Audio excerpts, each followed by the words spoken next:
Good morning. Happy Monday. It is August 5th, I believe. Yeah. I got my old girl Bella here this morning. Excuse me. So this is my morning conversation. Morning conversation is just me talking out loud, thinking out loud to nobody in particular other than myself and the universe. If it resonates with you, great. If you learn something, even better. If it causes you some emotional stir, even better than that. If it causes you to think, that's great too. So, I wasn't planning on taking Bella this morning. We came to the park last week. My old girl, normally in the morning, 4:30 when I get up, she is very much asleep on the couch. Okay. Snuggled up in the blankets, covered up with the blanket. But this morning, she got up. I'm letting dogs out to go potty. First potty break in the morning. And both our dogs and dogs that are staying with us.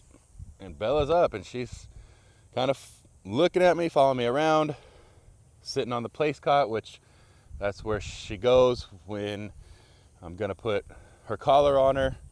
So I pivoted, I changed, I'm flexible. I was going to take Tonks because last night it was stormy, cloudy. It's still very, very overcast. It's a beautiful little sunrise starting to happen, by the way. But it's very cloudy. And so Tonks was stressed last night because of the storm. And so I was going to take him to come and blow off that stress and run around the park and chase sprinklers. Just because I don't want that stress to build. I want the release for him. But Bella's going on 15. I don't know how many times I have opportunity to take her to the park. I don't know how many, and for her to get up early in the morning and basically look at me and say, hey, I want to go. I'm ready this morning. I'm flexible. I'm pivoted. I can work with Tonks to release some of that stress that built last night from the storm in a different way today. Or I'll come to the park even when it's maybe a little later this morning. Yep, it's going to be warm, but we won't be here as long. So my point there is, for those of you listening, is be flexible. And I know some people that know me are probably going to laugh at that and say I'm not a flexible individual. They would be correct in some things. Be flexible with your dog. Be flexible. If you have a multiple dog household, be flexible. Okay? Learn each individual temperament and be flexible. Dogs are infinitely flexible. If your dog has something to teach you, it's to be flexible. A synonym would be adaptable, changeable. So be flexible. Just because every day you get up and walk at 4 a.m. and you do the same thing every time, be flexible. Maybe that's not the best thing. Maybe your walk is great, but be flexible. Maybe you haven't played for a few days. Maybe you haven't had a structured play session for a few days or a week or a month. And you know what? This morning I'm going to get up and we're going to play. Or this morning, you know what? We're going to get up and we're going to drive. We're just going to go for a half-hour drive instead of our walk. Be flexible. Change things up. God, that's a beautiful sunrise. That's a beautiful sunrise. But be flexible. Your dog will appreciate it. We get stuck in our ways. The operative word there being our ways. Okay? What about their ways? Dogs are extremely flexible. Wolves are extremely flexible. Both in their diet, in where they live. I mean, the territory they cover. everything. They are flexible.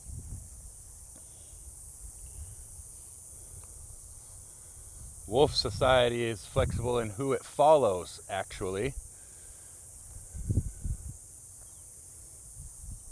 The one with the strongest drive, the one with the lowest inhibition,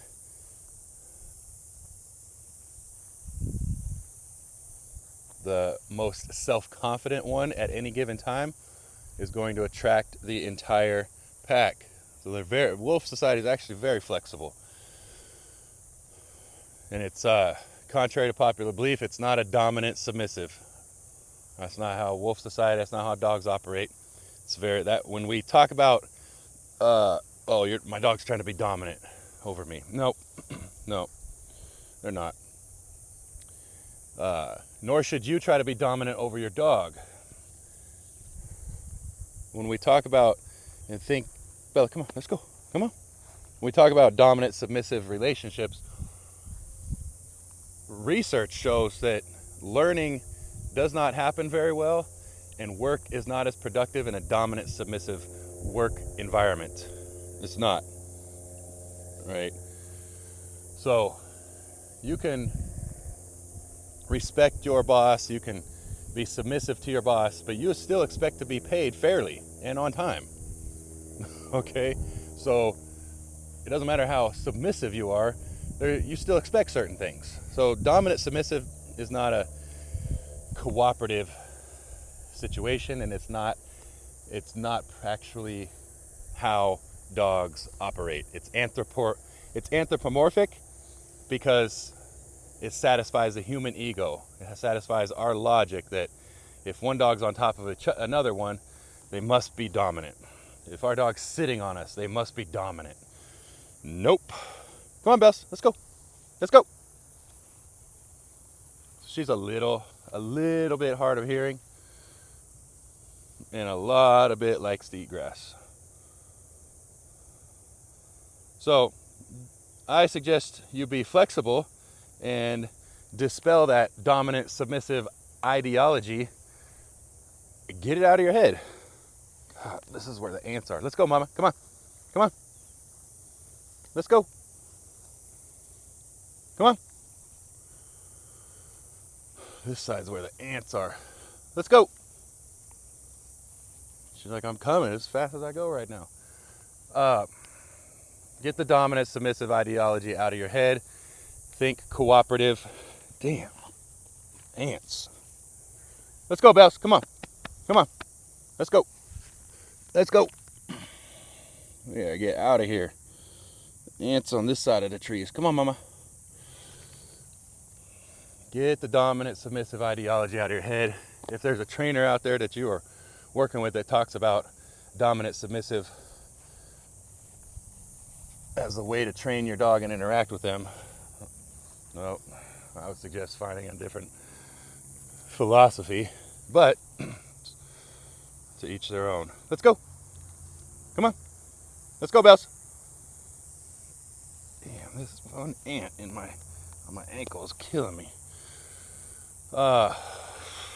Yeah, so it's better to look at it as a cooperative relationship. That is really what wolves operate on.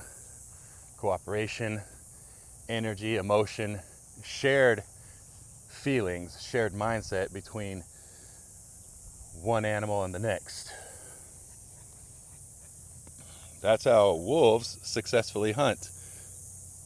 They are of one mind. When they are pursuing an animal, when they are pursuing a deer, they are of one mind. The entire pack is of one mind.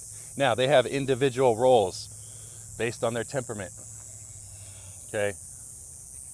But the leader, he is not telling each individual what to do and where to go. He's not communicating that. They fall in line based on their temperament, based on the one goal, and it's like pieces of a puzzle. They just fit. The leader is directing the focus because he is most attracted and least inhibited in the pursuit of that prey, of the deer. He has the strongest attraction. Bells, come on. Let's go. Come on. Come on. Let's go. Let's go, mama. Come on. Let's go. Good girl. So, think in terms of cooperation. Think in terms of what focus are you channeling for your dog? Are you channeling any focus on a daily basis? If you're not quite clear what that means, message me. Send me an email, send me a DM. I'm on Instagram, I've got email, you can call me, whatever. If you're not clear on what that means and how to achieve that. Come on, mama. Good girl. Good girl. Yes. Yeah. All right. Yes. Good job. Good girl. Good girl. As I'm petting her right now, be flexible in how you pet your dog. Be flexible in how you talk with your dog. A lot of people pet their dog one way, and it looks something like this. Bella, it looks something like this. Hey, come here. It looks something like this. It's fast. Be flexible with how you pet your dog. How you pet your dog is going to influence how they feel. Okay? It's going to influence how they feel. If you just got your dog calm and you're happy and you reach down and pet them fast on the head or the body or smack them on the side, is that how you want them to feel? It might be how you feel because you tend to be anxious and excited and can't calm your own mind. But don't do that to your dog. Dog has a top line, here to here. This is where the hair bristles up on their body, by the way, on their back. This also feels good. So when they're positively charged, and you can stimulate positive charge by stroking nice, even pressure all the way down their body, it puts them in a very, very pleasurable state of mind. When their hair is raised, the opposite is true. It's a very negative state of mind. Doesn't mean aggression. I'm not saying aggression, so don't think that. Just negative. It's a negative charge. It's reverse polarity. When the hair is down or they're rubbing their back on the ground, positive charge. And then when it's standing straight up to the sky, negative charge. Down to the earth, positive charge. So be flexible in how you pet your dog. Be flexible in how you talk to your dog. Most people talk to their dog in a high-pitched baby voice or a nervous voice. Best to just shut the fuck up if you can't control or be flexible in how you talk. Here's why. I know. Oh, well, that's me. I'd turn it off. Turn it off right now. If me saying shut the fuck up when you talk to your dog offended you. Turn it off. Go about your day. Your 9 to 5. Go home, cuddle with your dog, and unsubscribe. So if it doesn't offend you, or if it does, or if it offended you, and you want to learn more, keep listening. Here's the thing: when you speak, it projects what you are feeling emotionally. Human beings can pick up on tone of voice. If somebody's sad, if you ask someone, "Hey, how are you?" "I'm okay." They said they're okay, but the tone and the body language that went along with it says they're not. Your dog feels the same thing. So if you are anxious, if you are an anxious person, a generally anxious person, a generally nervous person, it's best to not talk to your dog in the moments that they are struggling, in the moments you're struggling. Because when you talk to them, you're removing all doubt about your emotional state, your strength and confidence as a leader, and your ability to help them through that situation. So just shut the fuck up. Control your voice, but most people can't. Most people just, you can't do it. You can't not tell your dog it's okay. Because really what you're doing is trying to tell yourself it's okay. You're trying to calm yourself. So through our voice, through our tone of voice, Bella, come. Let's go. Come on, mama. Let's go. Good girl. Good girl. Through our tone of voice, we communicate what we're feeling emotionally to other people and especially to our dogs. Come on, mama. Good girl. Good girl. Yeah. Yeah. So be flexible in how you interact with your dog, how you pet them and how you talk to them. So right there, I just rubbed her on her chest. Why? Because I know she likes that. I know it's even pressure. Feels good. She pushes into me. There's a lot of nerve endings in there, muscles in the chest and shoulders. So I'm just massaging. I want her to feel good. I don't want to get her all excited and hyped up. Let's go, mama. I want her to feel good. I want her to feel connected with me. Not excited and then see her take off running around if she was so inclined. Good job, mama. So, what's this? Oh, what's that? You want this? You want that? Huh? Yeah? You don't want this? Be flexible. If you cannot control your tone of voice, or you're just an anxious person and you don't have that practice, it's better just not to say anything. Better just to do something. Now, if you don't know what to do, hire a professional. Reach out. Let's have a conversation. I can give you 2 or 3 things to do in challenging situations that don't involve you saying a word. Yeah, I could do that probably in a half an hour for you. But you're not going to take me up on that because you're not ready to change. It's scary. And then we're back to being flexible. If you're not ready to change for the betterment of yourself, which then would automatically improve life for your dog. See, if you become better, if you cultivate discipline, if you cultivate self-awareness, you're going to be a better leader for your dog. You now are more self-confident, just as the leader in a wolf pack is the most self-confident. He's the most aware of his surroundings because he's not as stressed by little things. He's the most uninhibited to be direct and mobilize and go after what he wants. So,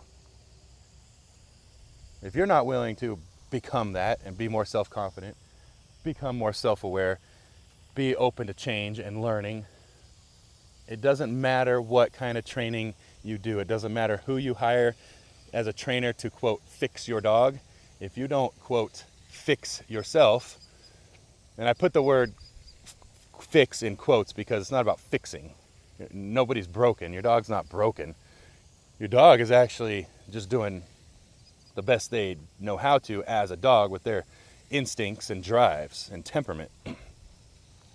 They're not thinking from your perspective on how you feel about things. But if you're not willing to change and fix the things in you that maybe you don't like, maybe that you're aware of, maybe that you know could be better, you can't expect the same from your dog. It's not fair. It doesn't work that way. It doesn't work that way. That is not an automaton. You don't know what that means? Google it. Automaton. It's not an automaton. It's not a robot. You don't just turn it on, turn it off, set it and forget it. It's a living, feeling, emotional creature. One of the biggest differences between you and your dog is you think about your emotions. Your dog is their emotion. They are not separate from their emotions. We have the ability to separate ourselves a little bit from our emotions by thinking about them, right? So if we're thinking about something, we're in a way separate. We're looking at it from the outside, from a different perspective. Your dog is their emotions. They're not thinking about how they feel at any time. So consider that. Be flexible. Enjoy each individual dog based on their temperament. Don't expect one to enjoy what the other enjoys, vice versa. Play with your dog more. At the end of the day, play with your dog. Play and explore. Play and explore. Get yourself a 15 or 20 foot line. Get a secure collar. Hook them up and go explore at the park and play, run around, get them to chase you. Don't chase your dog. Watch what happens. Limit your frustrating walks. If your walks are not 100% enjoyable, stop walking them. Doesn't mean stop doing stuff with them. Replace it with play. Replace it with a car ride. Replace it with a trip to the park on a 15-foot line and wander around and explore and get them to chase you as you call them. That will improve your recall and your bond. So there you go. Play more with your dog.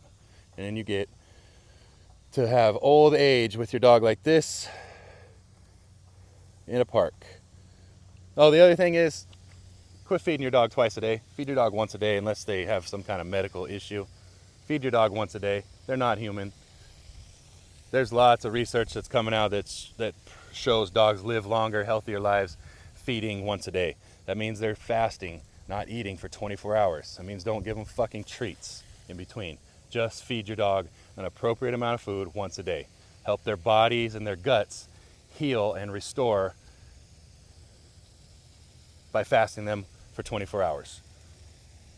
Most of your dog's immunity is stored in their gut. When we're shoving food down it constantly, their gut doesn't get a chance to heal and doesn't get a chance to rest and do its secondary job, which is immunity. So, you got a dog with allergies? Nope.